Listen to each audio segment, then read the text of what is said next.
بسم الله الرحمن الرحیم. السلام علیکم. مو پښتنو خصوصا د قبایلي سیمې چې کوم پښتانه دي هغه ډېر زیات په مشکلو سره یو څه اوسه پورې دا فیصله ونه شوله څه متاثرینو ته حکم چو کړی دا نوټیفیکیشن چو جاری کړی دا صوبایي حکومت جاری کړی دا که وفاق جاری کړی دا خو البته چې کوم ظلم دا تکلیف دا مشکل دی هغه صرف او صرف پښتنو ته دی. اوس پورې دا فیصله ونه شوله، اوس پورې په دې څوک متفق نه شولو چې دا اډر چو کړی دا چو طرف نه زور ده، چو طرف نه ظلم پښتنو سره کیږي. په دې اوس پورې څوک متفق نه شولو. البته وادي تیرا والا او سره سنټرل کورم والا متاثرین ورځې نه بلې ته مشکلو سره مخامخ کیږي. او بله د بدقسمتۍ خبره دغه ده چې وزیر الله چې کوم دا هغه تعلق خیبر سره ده او چون کې دی وجه نه هم خبر ته ډیر کوریج ملويږي. مو په دې باندې خپه کېږو نه تاسو ته کوریج ملويږي. ښه خبره ده چې ضلع هم په مثال په پرمختګ باندې روانه وي، که مشکل ورته وي خو مثال کم از کم کوریج ورته ملويږي، بیا ښه خبره ده.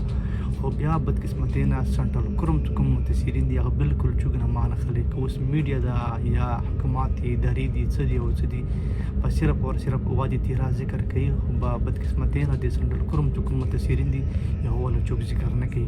او بیا هم داسې کسانو شته تحریک انصاف کې ښه تکړه کسان دي هغه تعلق کورم سره ده، شاهد پی ټی آی ده، شاهد کوم پی ټی آی سره تعلق لري، شاهد بنګش ته وسره رسول ګل ده، وسره عمران سونامي ده، داسې څه کسان نور دي چې هغه ډایرکټ وزیر الله سره تعلق شته.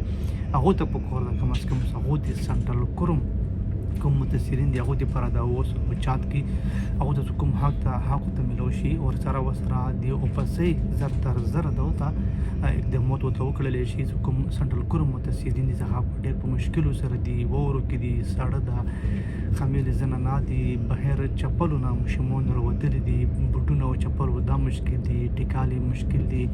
چې کوم کیمپ ورته جوړ کړی ده هغه کې وشروم څه انتظامات نشته دي. هغو ته هم پکار ده کوم د پی ټی آی والا تکړه ملګري دي، تکړه کسان دي، هغو ډایرکټ تعلق دي وزیر الله سره. هغو ته پکار ده کم از کم هغو د سنټرل کوم بار ذکر د ورسره وکړي چې د سنټرل کوم نه هم په میډیا باندې روش کوم رقم میډیا باندې وستي او د تیرا نه مارچي دې پر پولیس ټول حالې ځلې وکړو.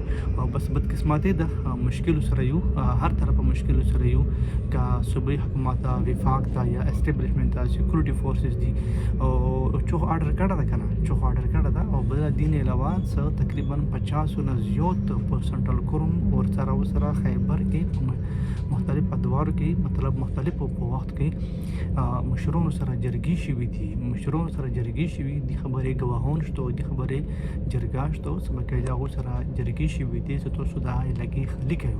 او چې خو ته ویلو کنه چې علاقې خالي کوي اوس سړی غله داسې مثال موږ دا آرډر نه ده کړه اپریشن ویلې کېدلو چوی پاره کولو چوی مشکل دی پاره کولو. او به هر حال اپریشن خو شولو کنه تکلیف مشکل خو مو پښتنو ته ملو شولو که هادي وادي تیرا دي خیبر دي که هادي سنټرل کوم دي کورم دي یا داسې نورې علاقې دي. او به هر حال دې لپاره پولیس هلې ځلې وکړي چې د خبرې وزیر الله پرې ورسېږي. یا کوم ډایرکټ ملګري دي پی ټی آی والا کورمې سره تعلق لرونکي دي، شهید بنګش ته عمران سونامي غو دي یا داسې رسول ګل غو دي، هغو ته پکار ده هغو د مثال د سنټرل کوم والا کوم مشکل دي هغه د وزیر الله ته وړاندې کړي. مننه. السلام علیکم.